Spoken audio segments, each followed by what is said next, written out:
What's up, everyone? Thralls Metal here once again. I'm Necrotic Nick. I'm Jammin John. And we have an album review for you. This week is chock full of releases we wanted to cover, and another one that we wanted to cover was the newest album from Cerebral Rot, Excretion of Mortality. This also comes out on the 25th on 20 Buck Spin. Band formed in 2016 in Seattle, Washington. This is their second full length. They have one demo and one EP. And guitarist Kyle Lindstrom is actually also in another couple of favorite bands of ours, Caustic Wound and Fetid. Now, a while ago, we covered Cerebral Rot's debut full length on 20 Buck Spin. We didn't rate it as highly. No. Honestly, going back, I like it a bit more. It'd probably get like another full half star. This is a giant improvement on any of the gripes that I had. We here at Thralls apparently aren't sick of bludgeoning, disgustingly heavy death metal, because this is it. I feel like sitting down here all the time now, at least over the last couple months, I say things like, boy, that was the heaviest record ever. This is no slouch in that department. In fact, this album wastes absolutely no time packing that first punch. Gets right into it with Excretion of Mortality, the title track. Eerie, heavy riff. While there's still a lot of murk to the production, the guitars are more out front, and the drums, oh my god, just sound like shotguns and cannons and just... Bleh. It sounds like the dude's playing them with axe handles. There is just this filthy feel throughout this entire album. Now, granted, you got that on their first one, but I think the production is just that much thicker on here. I think that's the appropriate word. They really drove it home this time. Like, it sounded nasty on the first run through, but this album just takes whatever heft was on that first album and multiplies it by like a million. A lot. I mean, they're tuned to double F. It's to the point where sometimes when they hit these riffs, it sounds like it's an out of tune guitar, like they're doing it on purpose, like they're tuning down the strings to change them and just ugh.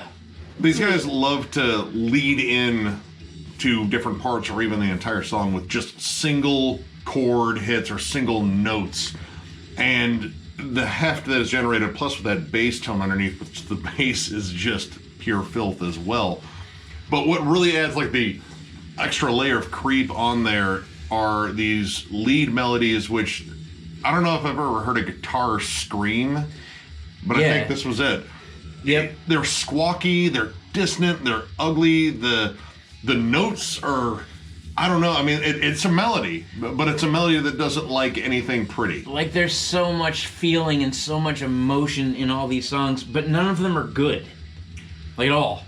Well, the songs are good. The emotions the songs are bad. great. You know, yeah, that's what I mean. Like, the emotion and the feelings are all bad. It's just vile. Much like Vile Yoke of Contagion. Now, that one does something that I absolutely love, and it also appears in the song Retching Innards. By the way, these song titles f***ing rule. Yeah, they do. There is a thing that they like to do with blast beats where they just kind of do this just big accent. It's like a war drum in the middle of the blast beat. Yep. And it's super loud, it's super aggressive, and I really like it. It's a simple accent, but that is kind of the thing the drummer likes to do, these just heavy accents. Like you'll notice, like, a few of the accents, I figured it out. He's hitting the snare drum and the bell of the ride. He must have a giant bell ride, because he hits them both together, and it sounds like taking a sword out of the flames and hitting it with a sledgehammer and then putting it back in. Yeah, the opening track. I mean, during that groove, which is this big breakdown that leads in the song, he's hitting that bell on the ride at a certain moment, and you almost want to hit something with him. Yeah. Like, just find something in your house you don't like and just hit it really hard with a hammer. And, yeah, you are in... simpatico, whatever, with this album then. I like when he does those accents, though. You can tell he's just slapping the dog piss out of the drum. You can tell. It just, bam! Wow! 20 drum heads were sacrificed during the making of maybe 3 of these songs. Because these songs are long. Mm-hmm. And, this is only like 7 tracks, but Most of the songs in here are over the 5-minute mark. Some are even over the 7-minute mark. And there is one on here that is over 11 minutes. And that song whoops ass. And at no point did I really find like a lull in energy. These guys love to do like really cool transitions, but keep a good groove to it. Big, giant riffs. And surprisingly, all this stuff is really catchy. And I'm trying to figure out how it's catchy. I mean, it's catchy to death metal heads. Let's be honest there. Because they do like little tiny like tomb mold squealy riffs in between these big, huge, hefty chugs. Sounds like a dying like video game or yeah. You remember toys with batteries in them? That kind of dates us. You ever run a speaking spell? Yeah, right. When you type butt cheeks in there and it butt cheeks. It sounds like a dying Teddy Ruxpin. Yeah, there you go. Yep. And I know I say things like sour lemon face on the riffs. Stank face. But like in this case, you remember in Back to the Future 3, one of the final scenes where Mad Dog Tannen crashes into the tombstone and then he gets that mouthful of crap and he's like, I hate manure. And it's just bleh. That was in 2 also. That's like this. You can almost smell that scent on Vile Yoke of the Contagion. Biff ate a lot of turds. Now these guys definitely really go for that Finnish death metal, almost kind of death doom sound. But I think on this one, they amped up a lot of like the groovier sections. Like they kind of beefed it with more of like a double time, like bolt thrower sort of chug-a-thon in there. And while this doesn't have a lot of extra stuff on here, just in terms of like, you know, ooh, we're gonna pepper in keys and such, there's a little bit of that. Most of the atmosphere is driven by the music. The music creates the atmosphere. The atmosphere is like a cold tidal wave of puke rolling across the shore. It's just filthy. The vocals are, I don't know, there's something to that growl. It's like a snarl with a whisper behind it. It's and breathy, kind of. Or just gurgly. A real breathy, gurgly growl. And sometimes it sounds inhuman. Oh, it does. I'm just gonna put that out there. There's like just enough reverb on it just to make it sound like it was recorded in a cave. Or maybe that's where the frontman and guitarist lives. I don't know. It sounds vile and disgusting. You can actually hear like that extra like kind of phlegmy gurgle in spots. And again, another thing that adds to the overall atmosphere. But this is that good balance of atmosphere and just bludgeoning heaviness. This album is unforgiving. The beginning of Retching Innards. Man, oh man. Talk about immediately just getting hit in the balls with a 10-ton boulder. That's kind of what this is. It just sucks right in the beginning. Ugh. Just nasty, filthy, and these guys love... They've got that breakdown down now. They've got like that incantation breakdown. Pepper in some D beats, which actually I think that one is one of the few that actually has like a big D beat chug up until you get to the last 11-minute track, Crowning the Disgustulent. I think that's a made-up word, but I like it. Yeah, my computer says it's not real. Also, in parentheses, Breed of Repugnance. This song, 11 minutes long, it pretty much goes through every dynamic they already have, plus they added some of this creepy, clean intro. And then they have this part on here after the song kicks in, which, the riffs, Jesus Christ. Oh, man. But there's a part there where they do a blast beat and then break it up with the D beat and then kind of go back and forth. And it's like, it seems like it's a kind of a simple thing, but I think it's a really creative thing. I think it's an interesting dynamic to help build tension within a song after you already have the ball rolling. There's a riff so heavy in this song that it was not only kind of nauseating, but it kind of gave me a headache. It was like being buried in a shallow grave while somebody heaves cinder blocks at you. And the first 5 minutes of the song is instrumental. Yeah. And after that first 5 minutes, the vocals, quote unquote, just sound like driving a steamroller over a bear. Yeah. And then, about 6.5 minutes later, you actually get like the actual like lyrics instead of just, a long growl. Their actual lyrics there. I don't know, maybe it was just like, well, we got caught in this kind of cool jam. And it kind of feels like a jam. Like they were just like, hey, you want to sit around and listen to like, you know, Autopsy and Cannibal Corpse and just kind of riff it out? Well, they kind of hit like this little false ending thing, and then that bass comes in, and that bass is so angry. Sounds like an old man that's upset about the fact he doesn't have Vernors or hot dogs at his house. Get off his lawn. Yeah. I think my favorite part of that song, though, oddly enough, was the ending. The last, like, maybe 45 seconds or so, it's just the drums. They do a lot with isolating on here. Like they'll isolate the bass, which that bass tone is monstrous. They isolate guitar riffs, especially if they know they have a good one, and they do the thing that I love about guitar riffs. They will bring back a solid hook. Yep. And they do that a lot on here, and these are riffs I would want to hear all the time. But that ending, they kind of break it down. Like you slowly hear the guitars getting faded back. Yeah, everything slowly drops off except for the drums. And the cool thing about the drums is, as the end of the song comes, the drums not only get louder, but they turn up the reverb on them. It eventually just sounds like taking shots from an M50. Yeah. Yeah, they took the drums to the gun range and just, you know, well, let them fire off that snare. Now, lead work on here is something else. First off, nothing pretty, because this is grimy, disgusting death metal, and a tuneful melody would feel out of place. The lead tone, of course, squawks. It sounds filthy. Everything about the guitar sounds filthy. I think the fretboards were covered in slime and innards and blood and shit. Yeah.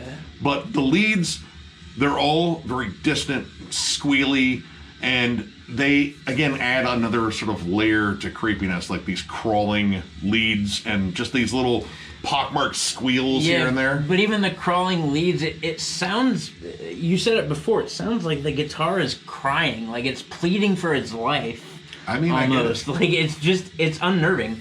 I really like it. And you get a lot of different kinds of riffs here. I mean, you get like big chuggy ones, you get the big single chord Death Doom ones, which the Death Doom elements I think are played down a little bit more, but when they bring them in, they are tremendously effective. Yeah, I like the fact that they don't appear on every song really, or if they do, they pepper them in nicely. And in each spot in each song, they come in at different times too, so it kind of keeps you guessing. And the old school feel of the production too. I mean, it reminded me a lot of, Bolt Thrower's Realm of Chaos, Morbid Angels, Blessed Are the Sick. Yeah, like it has that for sure. sludgy feel to it. Yep. This is just a beast of an album. And I don't think I said anything negative about their first one necessarily, because I thought it was a good one. This is a tremendous improvement. It's kind of like if you go back and you watch our rating of the first album, I think some things that we did knock it on, the band came and delivered with this time. Yeah, not that you should listen to us. We don't know shit. Yeah, right. But, how are we? But this album just jumps off the page. And, I mean, we've listened to a lot of death metal this year. This is one that definitely stands out. I could not believe how catchy this was and how absolutely just beat down heavy it was. Filth. This is great, and I mean, $20 spin is firing all cylinders once again. I don't think I've gone wrong with a single release from $20 spin. No, they've all been pretty spot on. Belching forth great putrid death metal, and this is another one. So overall, I'm going to give this 4.5 stars. My God, this is just an absolute banger. Longer songs, but they keep them interesting. It's riff a minute. It's hooks, but again, not the pretty ones. Yeah. The meat hooks covered in, viscera and slime and retch, puke. Yep. They improved on pretty much everything that, we brought up in that first review. And this makes me super excited to see them live, because these songs just have loads of dynamics. In a year of heavy ass releases, this is one that's way up there, but it's not just heavy for the sake of being heavy. It's good. It's well written. Yeah. Yep. And I'm going to order it after this review, and I'm probably going to get a shirt with that filthy fucking album cover on it. That album cover is disgusting. I don't know what's happening. I don't know what's going on, but I know it's gross and I want it. People are not having a good time. So, 4.5 stars. Get this. If you need death metal in your life, here it is. Well, what more can I say? 4.5 for me, too. Holy crap. I feel like this year has done nothing but just punch us repeatedly with these bands It seems like every death metal band we review just gets heavier and heavier and heavier, and this is so well done. Again, we talk about, the first album not being quite up to where we wanted it to be, and I think they took the time and sat down and said, okay, you guys, we came out with this banger, let's really open up. And it shows. You figure it was written during 2020, 2019, somewhere before the world exploded. So these guys were definitely pissed off and angry about something. This record just pummels you, and it's such a disgusting yet good time. I had a great time. I was smiling and making the stank face. Yep, making the stank face we just kept looking at each other going, yeah. Ugh. Absolute banger. I'm probably going to also buy a shirt. It's too good not to. Go out and buy this. This is just a kick to the face and a really good one. I'm really impressed.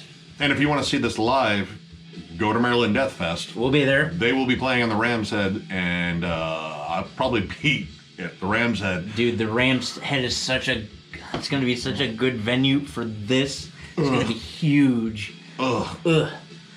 So, if you enjoyed this review, give it a thumbs up, and if you are new to the channel, subscribe, because we do stuff like this all the time. We are also on Patreon, so if you'd like to help us out there will be a link below for that. We're looking to throw in some more content on there. We just gotta get some more content on there. We gotta get some more content on there. If you're already there, thank you. Yes, thank you. There's more coming. We unfortunately have been disgustingly busy in all of our personal lives lately. Yep. As much as we like to bring you this content, we just are slipping a little bit, but we'll be back. We will. And if you would like a t-shirt, please get a hold of us at thrallsofmetal@gmail.com. We would love to get you in a t-shirt. We have still plenty left from this first batch, and we definitely are considering some other stuff that we want to brand with the Thralls logo, since you guys seem to love it so much. And thank you very much for everyone that's already bought a t-shirt. Thank you for everyone that's already followed us anyway. Yep. Thank you very much. There's no accounting for taste, clearly. We know you can do a lot better, but we're glad you don't. Hear, hear. Touché. So with that, I thank you all very much for watching, and we will catch you later.